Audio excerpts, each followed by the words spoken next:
పూర్తిగా వ్యక్తిగత కారణాలతోనే రాజ్యసభ సభ్యత్వానికి రాజీనామా చేసినట్లు ఎంపీ విజయసాయిరెడ్డి తెలిపారు.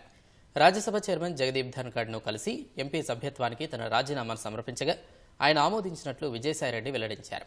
తనలాంటి వాళ్లు 1000 మంది పార్టీని వీడినా జగన్కు ప్రజాదరణ తగ్గదన్నారు. జగన్తో అన్నీ మాట్లాడాకే తాను రాజీనామా పత్రం సమర్పించినట్లు తెలిపారు. వైసీపీకి ఇంకా రాజీనామా చేయలేదని, త్వరలోనే చేస్తానని అన్నారు. తన వియ్యంకుడి వ్యాపారాల గురించి తనకు ఏమాత్రం తెలియదంటూ చెప్పుకొచ్చారు.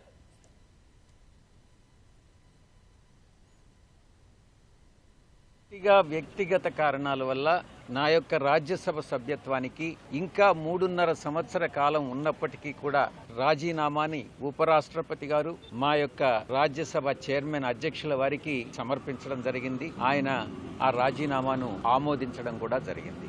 పూర్తిగా వ్యక్తిగత కారణాల వల్ల రాజీనామా మాత్రమే కాదు, రాజకీయాల నుంచి కూడా తప్పుకోవాలన్నటువంటి నిర్ణయాన్ని తీసుకోవడం జరిగింది. ఈ కష్టాల్లో ఉన్న సమయంలో మీరు పార్టీని వదిలేసి వెళ్ళిపోయారనే విమర్శలు కూడా వస్తున్నాయి.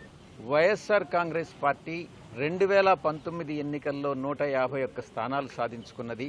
2024 ఎన్నికల్లో 40% ఓటింగ్ సాధించుకున్నది. జగన్మోహన్ రెడ్డి గారు అత్యంత ప్రజాదరణ కలిగినటువంటి నాయకులు.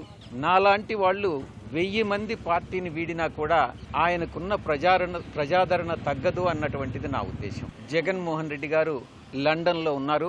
ఆయనతో నేను ఫోన్లో మాట్లాడి అన్నీ చాలా వివరంగా వివరించడం జరిగింది. అన్నీ వివరించిన తర్వాతనే నేను ఈ రాజీనామా పత్రాన్ని అధ్యక్షుల వారికి సమర్పించడం జరిగింది.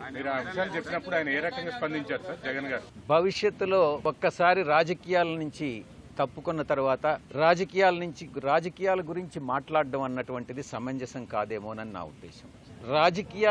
రాజకీయాల నుంచి తప్పుకున్న తర్వాత ఇక ప్రాథమిక సభ్యత్వం అన్నటువంటిది ఎలా ఉంటుంది? మీరు కూడా బీజేపీలోకి వెళ్తారనేటువంటి ప్రచారం కూడా జరుగుతుంది. నా సుదీర్ఘ రాజకీయ జీవితంలో నాకు తెలిసి నేను ఏ రోజు అబద్ధాలు చెప్పలేదు.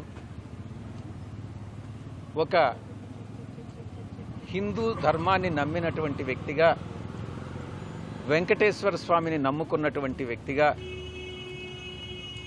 నేను అబద్ధాలు చెప్పుతాను అని చెప్పను.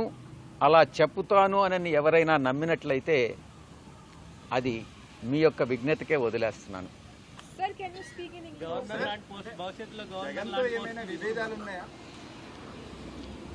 నేను ఇప్పుడే చెప్పాను కదా, జగన్ గారు ఈరోజు కాదు, 4 దశాబ్దాలుగా 3 తరాలుగా రాజారెడ్డి గారి దగ్గర నుంచి, రాజశేఖర రెడ్డి గారి నుంచి ఈరోజు జగన్మోహన్ రెడ్డి గారి వరకు 3 తరాలుగా ఆ కుటుంబంతో సన్నిహిత సంబంధాలు ఉన్నటువంటి వ్యక్తిగా నేను ఒక్కటే చెప్తా ఉన్నాను. ఈ జీవిత కాలంలో ఏ రోజు కూడా ఆ కుటుంబంతో విభేదాలు అన్నటువంటివి రావు, ఇంతవరకు లేవు, భవిష్యత్తులో కూడా వచ్చేటటువంటి అవకాశం లేదు. సుదీర్ఘ అనుభవం ఉంది.